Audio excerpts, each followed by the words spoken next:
Hi, everybody. Okay. Hi, everybody. We are going to wait for Miss Kate Walsh to join us. I'm famously not very tech savvy about this, but I'm so glad that you are here, and we're going to talk about private practice. It's the 15th anniversary of, there she is. Oh my gosh, hold on. There she is. Exactly. Kate's coming.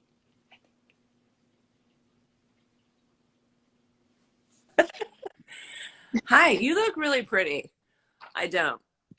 Yeah, but you looked really pretty in that funny thing that we did. I was like, I did not Oh get yeah, that. because I had hair and makeup on. Now I'm like, it's morning. I look like a crazy person because my attempt at glamour was I put on these Mountain and Moon earrings, which is these women that are amazing jewelers here, Those, and my glasses. I was like, well, maybe I'm adjusting my top knot. I know, but I'm so glad that you admitted that you had hair and makeup done, because I was like, man, I am slacking and she is looking You fantastic. looked great. You still looked great. I was like, because you've got the good hair and you're just like, hi, I glow. You have an inner glow.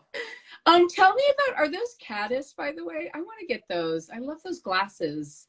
No, these are a small company called Chopard. I'd say But look them up. Keep an eye on them.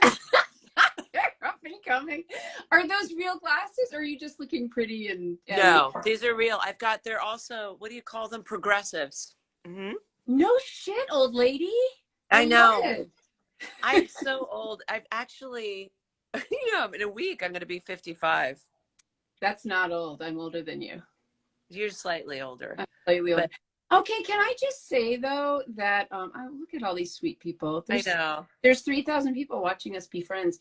Can I just say I'm just so happy being older. I I do like being feel older. like I was like, I even see young children and I'm like, I don't wish my children were young. And it's not like I had such a rough time. I just was so nervous. I'm more existentially terrified, but less nervous in my own skin. Same. I'm like, what is it about? What's my purpose? But then it also terrifies me that I say things like I sound like my mom. I say all the wrong things. Like you know what I mean? I said to my fiance, who is a farmer, I said, well, you've got to make hay while it's raining. He goes, I think you mean make hay when the sun shines. I'm like, that too. It's like, what? It's just like, yeah. I know. I burned myself at the stove the other day. I'm like, what's going to happen when I'm really old? Oh no. Oh, I know. No, I They're look at not going to let me in the kitchen. It's going I to be mean, I like think that. about those We're going to take beautiful my two hair down. Filipino women that looked after my mom's body toward the end. And I'm like, they're going to be looking after my body, I'm sure. And God bless them. I'll look after your body, by the way. I would 100% change your diaper. 100%. I would totally do the same for you. Like, it Yeah. wouldn't be a problem. Like, I used to think, oh, Thank you. yeah, yeah. I mean that, actually. Yeah.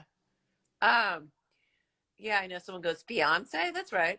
They're engaged. I know. We're making an announcement here on our Oh, I Instagram. was just I wondering, really did you haven't. and Andrew, haven't you and Andrew talked about that openly, or No.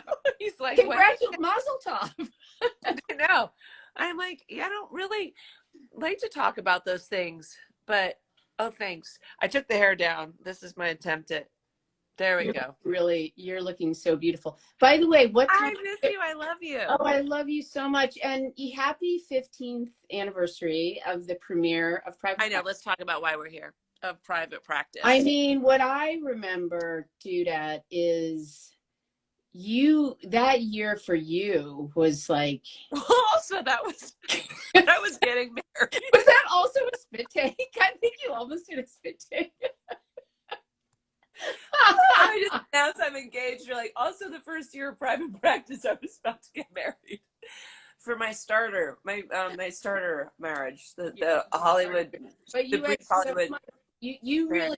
really what I want to say about it is, having come off of a show where I was number one and had these little kids, I did not want to be number one for that moment in time. And I really appreciated you. It was all on your shoulders, man. I just remember all the photo shoots and this and that. And it was Oh my God. cool. Dude, never again. I don't ever want, it's funny. Like, I don't want to be I don't want to be number one again. I really enjoy being an ensemble member. I enjoy just coming in sideways, being like, hey guys, it's me, Evil Addie, and then backing out, or like, hi, I'm the boss on Emily in Paris. Like, come in a little bit and leave.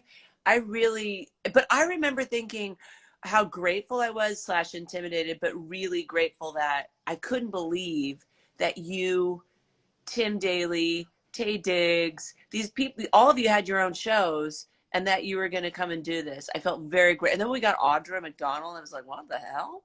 I And know. then Paul Edelstein, who, I mean, we've known each other since we were like, I think I'm probably older than him, but since I was like 22, we used to wait tables together in Chicago. So it was really exciting. It was like some really good dream. It was, well, and it's all like we all were there. I mean, it's funny. I was looking over at some of these questions. It really became bigger than I even thought it would be. I Yeah. thought, oh, I mean, because for me also, I was so burned out at the end of Judging Amy and then becoming a mom. And I really thought like, maybe I'll never, I was, I'm so like, I'm always a legend in my own mind. I was like, maybe I won't act again. I'll be Princess Grace and look after my children. And then Bodhi was like a year and a half and I started to get antsy and I was like, shit, I do want to act, but I don't want to do the number one. Like what is, and this group of people that, I mean, it's really true. And it's like, so we are really friends. I mean, that what happened in that kitchen It was very is special. very Very sustaining. unique and very special. Oh, here comes the jungle cat that is my fiance. He's about to walk through. Oh. Hey, babe, I'm just doing an Instagram live with Amy B. Hey, Okay. Andrew, she Well, hold just on. 100% outed your engagement, by the way. I did. I just outed our engagement. Ah, How are you? good. How are you? Good to You're see looking good. you. Yeah, Are good to you see- sporting a mustache there? I Yeah, am. he's got a mustache. Oh, I like it. I don't usually like them, Isn't but it good? do. Yep. Thank you. Yeah, I do. Aw. Oh, there you Ah. go. All right. Oh, okay, great. Okay, have fun. Tell him I said hey. Sorry. Real life, guys. Real life. Yeah. So But I have this very distinct image of you. Like, you have these little Polaroid burned into your brain of you walking to set and you've got that Amy Brenneman thoughtful gait, like sort of like you're always pondering something, like a little bit of a monk-like walk with your two little children following behind. Like, it always felt like you were taking them trick-or-treating when they were on set. They're just like these little munchkins. They're like, here they are. And just thinking, oh my gosh, wow. Yeah, she's got these two littles. And now they're bigs. They're so... yeah, they're big, and I do maybe listen that maybe I did this podcast the other day, and I talked about some area where I said, oh, I was like a lovely young woman, or I had some positive, adjective for myself. And the woman paused and she said, it's so rare that you have anybody, but especially actresses, refer to themselves in a positive, supportive way. And I was like, oh, that's so sad. But we were talking about self-esteem, and she said, did you come by? Was it hard work to get there? And I said, I feel like my little secret is I think I'm great, my little girl.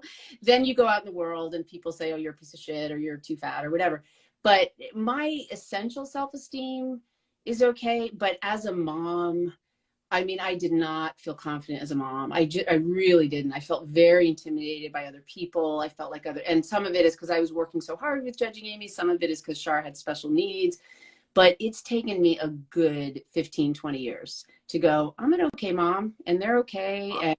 But that took a really, really long time. And, I think some of it is I love their company and bringing them to work. I just felt like so, all of the cliches are true. Just like, can I carve out space for myself? I mean, I was making but it's like so, and all of that feels like behind me, like they're great. I'm about to be an empty nester. I'm like finding creative parts of my psyche that, it's cycle of life, I think that's Yeah. where when I look at Katerina, because she's got little ones and Yeah. she's doing what I did, with an extra kid, but Yeah. and and special needs too. Like, so I really relate to a And lot. same mom, And right. right. Yeah. Oh She's yeah, killing Brad, it. She's incredible. 27 years. 20, I know. Happy anniversary. Happy anniversary. I know last week, Lauren was like, Amy and Brad are celebrating their anniversary. Do you like my Lauren impression? And they're not, so she's not going to be here today. She and Brad are having a romantic evening. Our friend, a mutual friend that you don't know, but we love deeply. So happy anniversary. I know I'll not on here, but I'm going to ask you a lot of questions later. Yeah. Yeah. I dig I mean, that's another thing. It takes a long time to get used to marriage. It did for me anyway. I mean, it didn't, not with Brad, but like, what is this institution? What's my relationship to it? I mean, it's just like, because we're inheriting all this patriarchal bullshit, it just takes a while to trust the whole thing, To trust and understand that you really do make it up as you go along, that two of you create it together. Because you're like, wait a minute. Yeah, what happens now? But I do love having a partner. I love partnership, but it's also a challenge to me because a friend of mine in LA just sent me a meme or it's like a little interview of Sophia Loren saying how much she loved to be alone because then she can have time to talk to herself and answer her questions and figure out what she wants and what she likes and doesn't like. And I'm like, I so get that. Yeah. I mean, and one of the things I love about being older is I do talk to myself a lot. Yeah. And I enjoy it. And talking about that positive self-esteem that you were saying, it's so easy for negative self-talk. And so I consciously say kind things to myself, like positive mantras all the time about my health. I remember hearing J-Lo says she's ageless. I was like, all right, I'll steal that one. I'm ageless. I am healthy. My brain is healthy. My body works perfectly. The whole kit and caboodle, because I think it's kind of critical, Yeah. Yeah. Well, and I also think that's part of the patriarchal capitalism too, is like that if like with the motherhood thing, I remember like feeling, oh, I'm a working mom and I feel bad. And I remember Eleanor Smeal, who is a mentor of mine who started the National Organization for Women. And she was like, they want you to feel, because if you didn't feel that way, you wouldn't buy their products or buy their magazines. Yeah. And I'm like, oh my God, like capitalism has a vested interest in me not feeling good. Sorry, someone asked where Pablo was. He's sleeping. He's currently reclining. He likes to just be under the covers. So that's there you go. Yeah, I know the competition. You're not good enough. Oh, there's yours. Come off it. For that spot. All right, let's answer some questions. I know. Okay, did you see some of the ones that were? I do. Okay. Julia K. Sanchez asked, do you think the couples would still be together today? That's Julia K. Sanchez. Do you think the couple, so that's the couples on private practice, do you think that they'd still be together today? Well, you had just gotten married. I would hope so. I hope that. I think I am, yeah, because we're still. I would 100% be dating a woman, Violet. Ooh. I like that. Yeah, I buy that. Think about some of your questions. I think Violet would be like a certified ayahuasca leader. I think she really is interested in alternative. Like, I just think she would be definitely have a witch compound in Massachusetts or upstate New York. Yeah, I think that. Yeah. I don't think Violet. I think Violet was still a mom. That was the primary relationship in her life. But I don't think she was ever successful in relationships, really. Yeah, that wasn't. Yeah, well, neither was Addison, really. But you had Benjamin Brad at that pretty. Yeah. We had the wedding. We have the Henry, our adopted child. Oh, okay. Gigi _ Metrock asks, what do you both miss about filming on the show? Funny people. I mean, like laugh. It was a regular, and I don't do this in my life. Like, even as much as I love the other gigs that I'm trying to think. I mean, there's funny people everywhere, but you could count on laughing so hard that you'd fall over. Like those laughs. I often wet my pants. I would literally. I remember telling people, I just eat a little. I just came a little. I could tell it was like watching the sun in the sky. If her beautiful pencil skirts, if they were zipped, it was the morning. If they were unzipped, it was after lunch. And then also those swelling. goddamn shoes, by the way, those were crazy. I had to wear them because you wore them, but I'm like, shit, if you hadn't worn them, I wouldn't have worn them. This is a little secret. When I went to go film the episode that I did last season on season 18 of Grey's, we had these killer Addison 6-inch heels, but I just landed in LA from Australia, and in order to combat in an effort to combat jet lag, I did this crazy hike up Griffith Park, like some crazy, 30-degree angle, just like going for it with my brother and Andrew. And I had I got major gnarly shin splits, and I couldn't walk in the shit. The director had to say to me, oh, cut.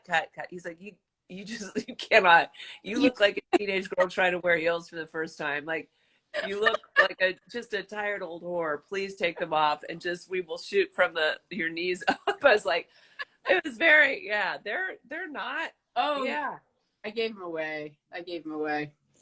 All right. How did our friendship start? Our friendship, our acquaintance predated private practice. Yes.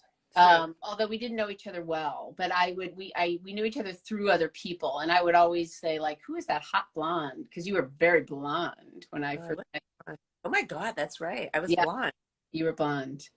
I was blonde. I dyed my hair red for Mind of the Married Man on HBO, because Sonia Walger, also my very dear friend, got the lead. We were both testing, and she got the lead, and she was blonde. They're like, we want you on the show to recur, but you can't be. So I was like, all right, I'll go red. Oh. Yeah, little. Well, but you've never been as blonde as like when I knew you way back when. No, that was like, as Sergio Lopez Rivera might say, chicken fat yellow blonde. Oh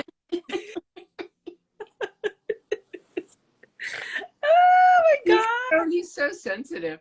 By the way, I worked out with Gabby McLean, who trained Viola Davis in Lion King. Wow. The Woman King. Welcome to old age. She was in the Lion King trainer. She trained the Woman King. So Sergio is traveling with Viola right now, and so I worked out with Stephen and Brad, Sergio's husband, and couldn't walk for a week. I don't know, and I don't know if it's like sore in a good way or sore like I'm gonna die. Yeah, it's like my back was sort of jacked up, and I'll figure it out. But yeah, but I started putting in circuit training in case you're interested. World. Yeah, that's what she does basically. Do we have that now? Bedhead? No, I'm not. Okay. Although I'm just going to say this. Let's talk about hair for a second. That my Italian grandmother, Sicilian, Concetta Bocchetto, she's gone now, of course, but she had naturally red hair, chestnut. And my brother's a ginger, Joe Walsh. Well, now he's a silver ginger. He is, yeah, but he has that ginger quality. Freckled ginger. We got the medium mouse color. I like to say, like ashy. Her eyes look so pretty right now. Thanks, bud. They do. All right. What's coming up next for the two of you? Oh, you go, Amy. You go. I'm gonna do season 2 of Old Man, and I think in January. So I have a senior in high school, so I'm supporting the college app situation.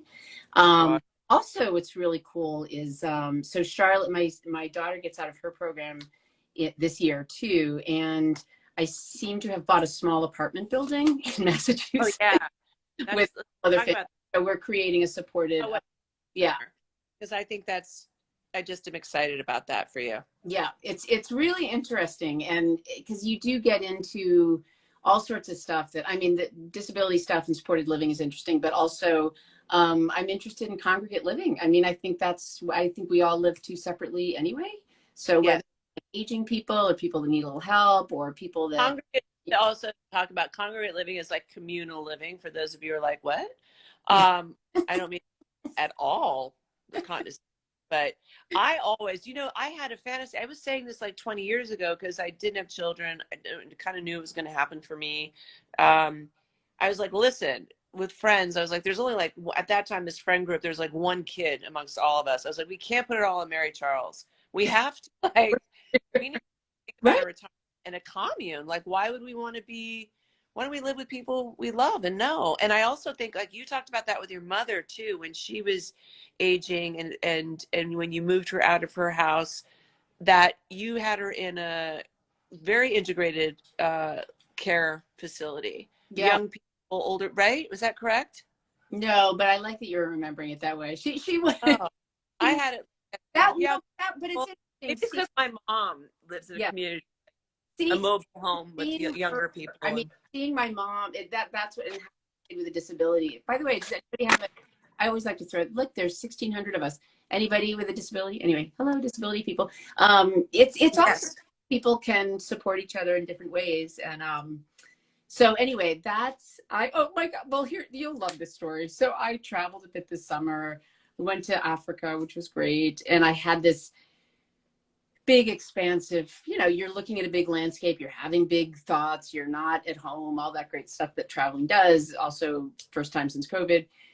And I was writing, and I do like to write, and I never carve out enough time. So I'm like, I'm going to write, like that ego, right? So my soul is going like, oh, writing is really nice. My ego is like, I'm going to write 2 hours every day. Literally, when my ego says that, my soul is like, oh, fuck you. I'm just like, you just made it totally not fun. That's so funny. So and then I honestly was like, am I not writing because I'm abandoning my own desires, or am I not writing because it's just not at the right time? I mean, I have 2 kids in transition, and that's what's going on. That's I think that's an interesting thing to talk about when that ego takes not just the ego taking over, but the soul wants joy. And then we're like, let's make it a job.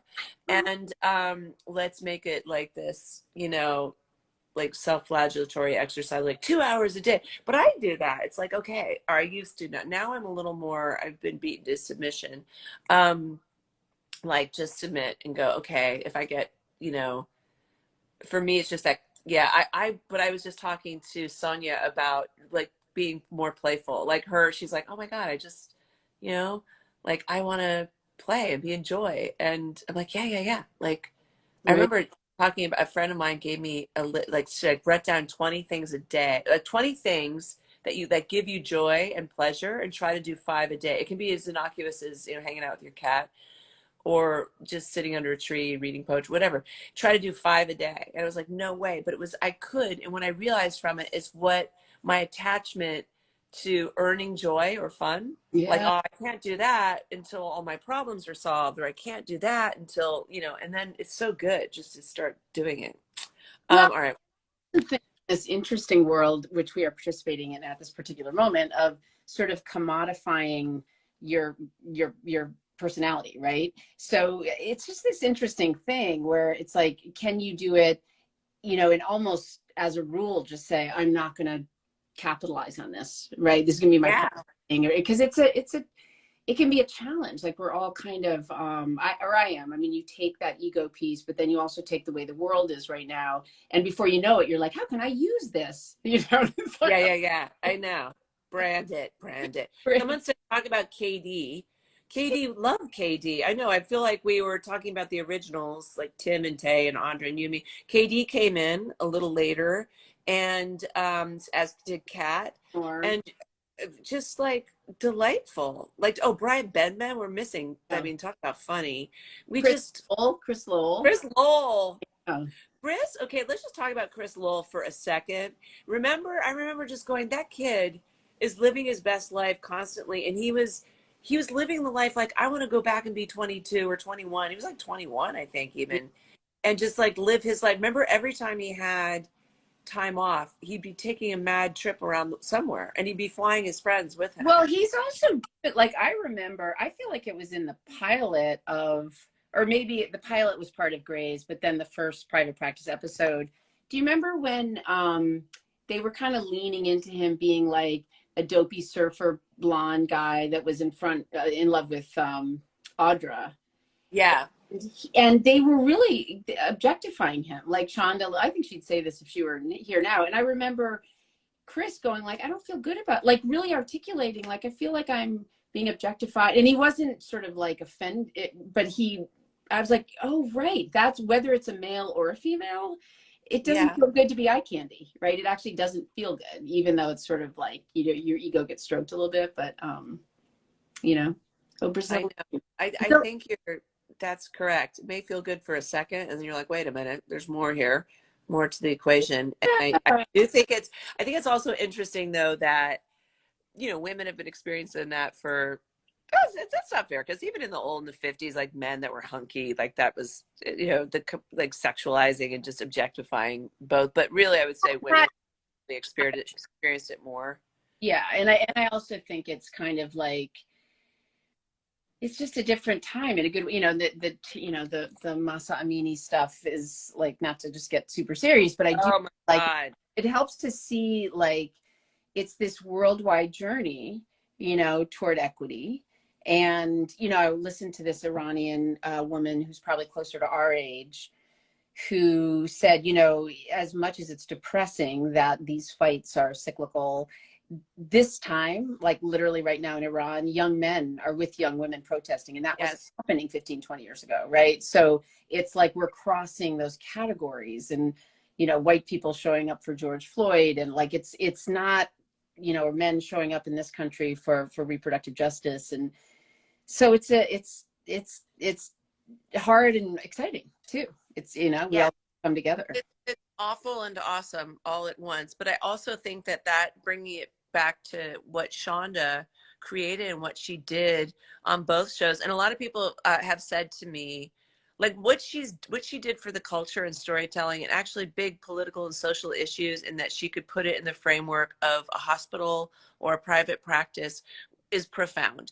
And it's one of the reasons why I went back to do season 19. We've got amazing storylines, but a lot of it, I'm not giving anything away, but it's around women's health, and it's powerful. And I felt like, oh, I can make a bigger contribution to the culture as Addison and in Shondaland, or, you know, with, you know, Christopher Murnoff and Meg and the writers and all the incredible writers on, you know, Grey's, but than I can as an individual. And but I feel like it's something that she did. And when she made private practice, I remember when she first pitched it to me, she said, I'm, you know, she had the experience of being like, you know, the intern of Grey's. That was her, you know, development phase.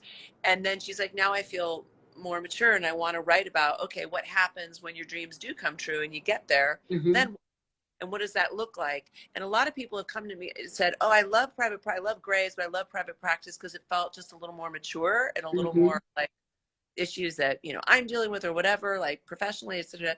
So I really loved that as much as, you know, I love the conversations. I loved our, you know. And I agree. I mean, Shonda's like a mad genius, you know, and both her, who she is as a human, you know, and, you know, and it's a Trojan horse. Well, to watch her evolution for me, I'm like, whoa. Yeah. You know, and what it is to be, you know, to be a strong container, you know, to sort of like be a, I mean, I was thinking actually when you said you don't really want to be a number one right now, I was I had this awesome moment with Lizzie Moss, who I worked with on this show Shining Girls, and she has this producing partner. They're both like 40, like 39, right? And neither one's married, no kids, and they're really into building this company. They're doing an incredible job. And they were really deferential to me, and I was talking about Judging Amy and blah blah blah. And I was in the van going back to the hotel, and I was like, they're so inspiring. And it wasn't like a beating myself up, but I was like, that would have been like, why didn't I start a production company like after Judging Amy? Like that would have been a natural thing. And then I was like, what was it? Oh yeah, I had 2 kids, right? Yeah, I wasn't into it. Like I literally had to, like, that was, you know. But I also, you know, love producing and I love not producing. I mean that partly because I'm a little bit falling in love with acting again recently, the last like 5 years or so. It's, working with somebody like Jeff Bridges really helps too. But it's like, oh, this is, rather than thinking of acting as a stepping stone toward a production company or toward this or that, I'm like suddenly really honoring the thing of it a little bit Yeah. more, which Good. is pretty interesting. That's good. All That's right, beautiful. it's 6:32. How long do these things go? I know we gotta let me just go back a little bit to not wanting to be number one. This is kind of a funny story. When you're like, I don't want to be number one. But when we were about to start Private Practice, the pilot, did I ever tell you this, that Shonda was like, hey, look, I was just thinking, just to mix it up and all the stuff that can happen with numbers and a call sheet. So I was just thinking that we do it for Private Practice. Like, let's just blow up that infrastructure. Let's make it alphabetical. What are your thoughts on that? And I was like, I'm W. Yeah, it's like I'm number one. I was like, no, I need to be number one. And like, sorry, this is actually, I've never been number one. I Exactly. I'll be a And banana. also you had the lion's share of work. Number one. Who's number one? You know? Oh yeah. You I was have like, to. You I have, was and like, also I remember Edelstein, Brenneman, Daly, Diggs, McDonald, Walsh. It's like, I'm not going to come out well. I'm like, I need to be number one just for a little bit, and then I'll never have to do it again. Oh, I love my that God. story. Yeah, I'm a W. Oh, I'm a W. It's like, I'll be last. But I love that she brought that up. I love that you Yeah. felt empowered to say, and I also think that it was not a true ensemble. You had, if you had so much work on your shoulders, you get to be number one. You know what I mean? Yeah. It was not an equal amount of work. Oh my Hey guys, it's me, Walsh. God. It was like, okay, all right, we should probably wrap this up because we'll talk forever. But I love you so much, I don't want to stop. Let's see. Should we ask? And are there any other questions? I wish I spoke Spanish. Yeah, what about Coffee? Someone's like, yeah, that's a giant mug full of coffee. Well, coffee and almond milk. unless they went alphabetically by the first name of the characters. Oh yeah, that would be okay. All right. I have a question for you, and then I'll also respond to this question. Like, how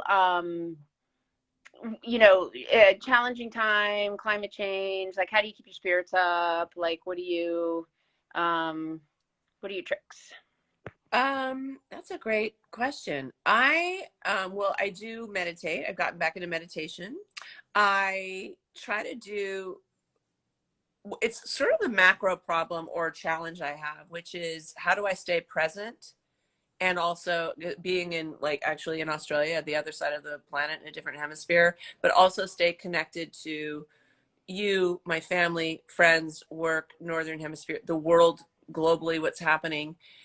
So I think that ties into like being aware of everything, climate change, women's health, fucking crazy abortion stuff, that's the bans that are happening in America, Iran, the hurricane, Ukraine, everything that's happening in the world, and being aware but not letting it take me away. And I just try to do what's right in front of me, right? And then I try to go, and then here's an offering, here's awareness. And if I can use my platform to make, I can't solve the problems, you can't individually, but I do feel collectively.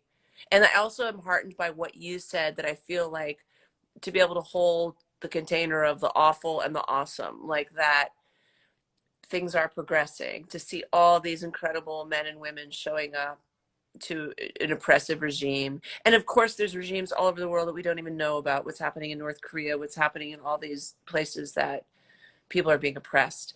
But I think that wherever there's oppression, there's going to be freedom and love going.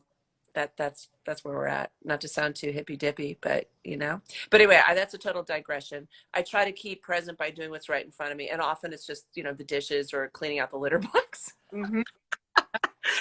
and doing fun stuff and just going, I want to have joy, I want to be committed, because I can go down, you and I think are both sensitive, we're empaths, like we can go down that dark hole of like hopelessness. And how about you? What do you do? Love that. Yeah, I've gotten, I feel like for me in June with Roe was like the bottom for me. And I was, short with my husband, and like I was like, holy, I got to figure this out because it's a long life and a long struggle. It's not like, oh, things are going to, I used to feel more childish about like, there's an election, it went our way, I don't have to think about it for 4 years, so it's like a little bit of an elder. I also think like there's so much upset that people public, like I don't need to public that upset. My friend Annie Potts, she's a Sufi, and Sufis say, before they utter something, is it true, is it kind, is it necessary? Yeah. If something has already retweeted, like I don't know if it's necessary, Yes, that's but true.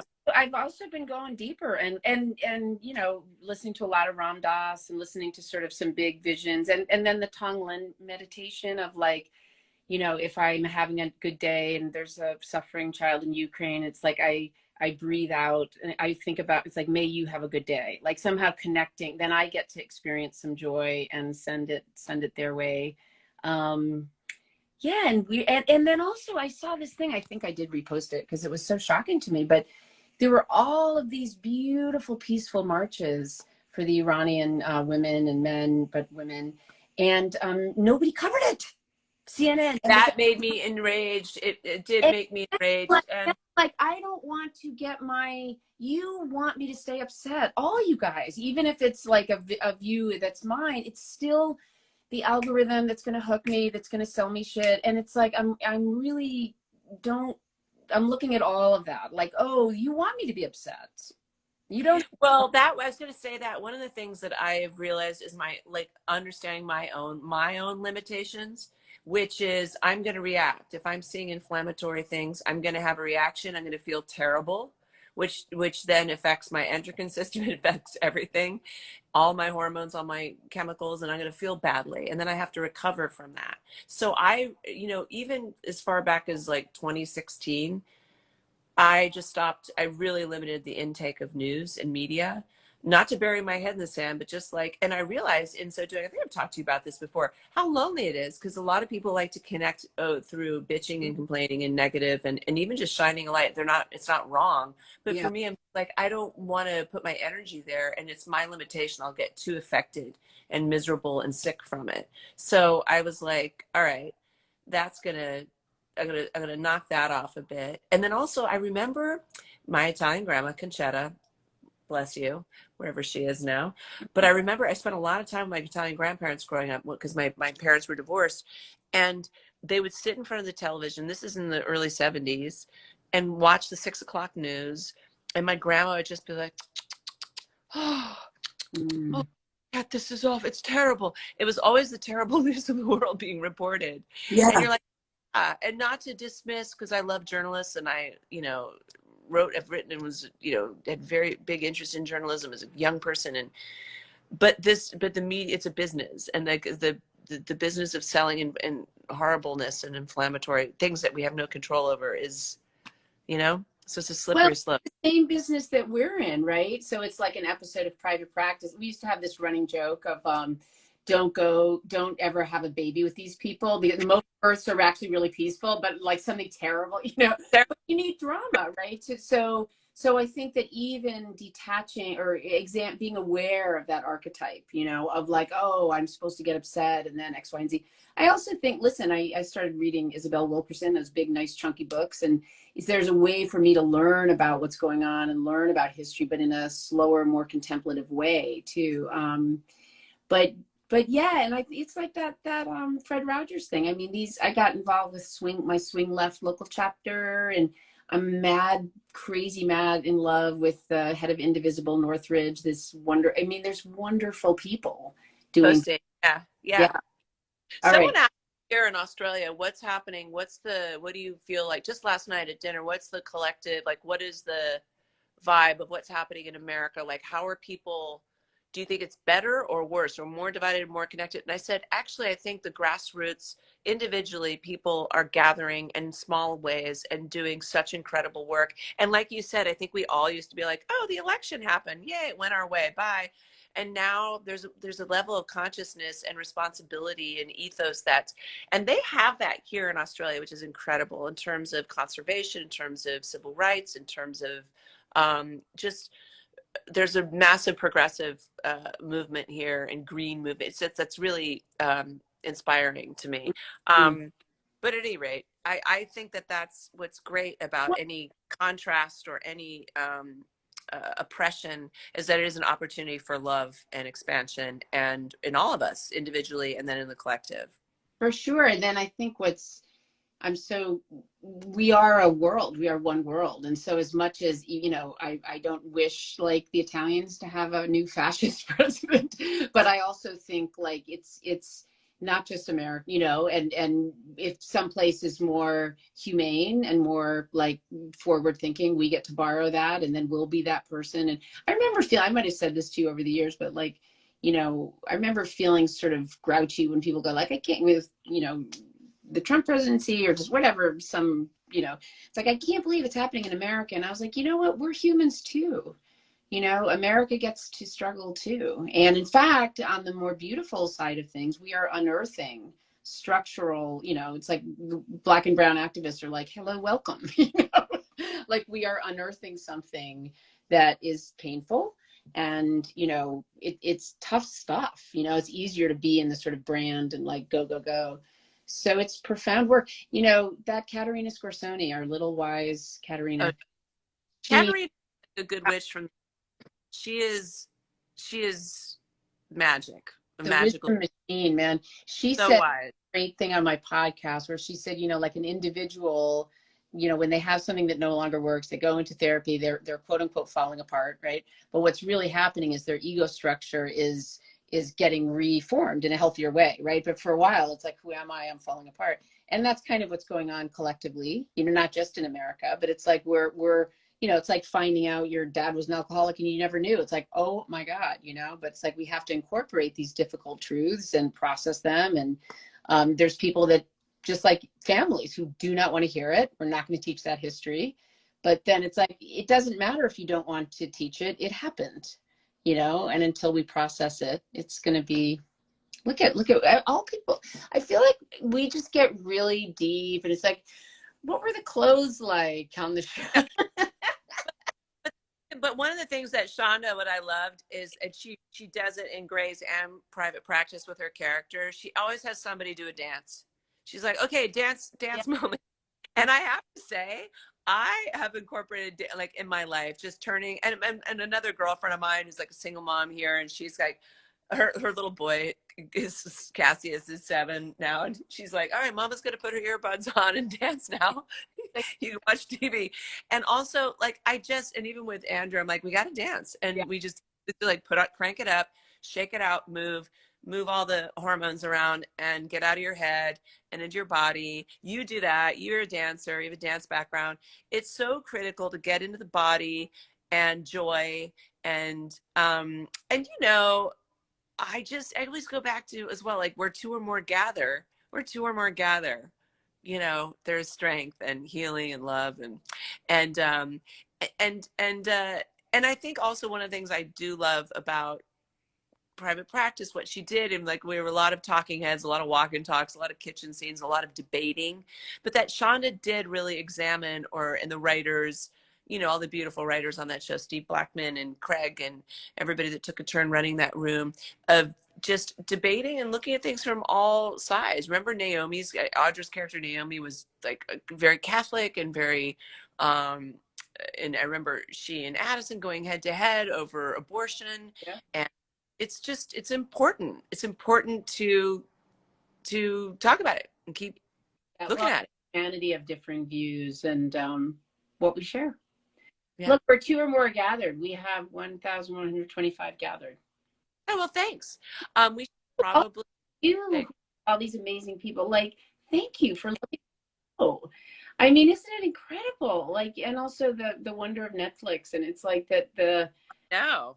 we would not, yeah, just say thank you for loving private practice because we do too. Yeah, thank you. I know because Grayson said, one of our guys in our social team was like, "Hey, it's the 50th." I'm like, "Uh-huh."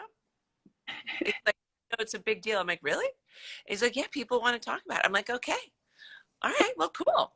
I'm like super stoked. So we're super grateful. I think that is the magic too of this world, is that people that weren't even born when the show was shooting are watching it. You know what I mean? It's super Yeah. cool. My hair's caught my glasses. Okay, so is it the time to say goodbye? Not bad. This pretty girl. So much. I love you. I know. Yeah, thank you. How do we save this? The people are like, save this. I think Grayson probably wants to save it too, or the people. I I do it because it originated. it. Yeah. Okay. All You right. know how to do that. You have the technology. All right. All right. I love you. All Stay safe. Keep the right, faith. you too. All right. Am I going to see you tomorrow? Yeah. Okay. Party. Okay. Bye.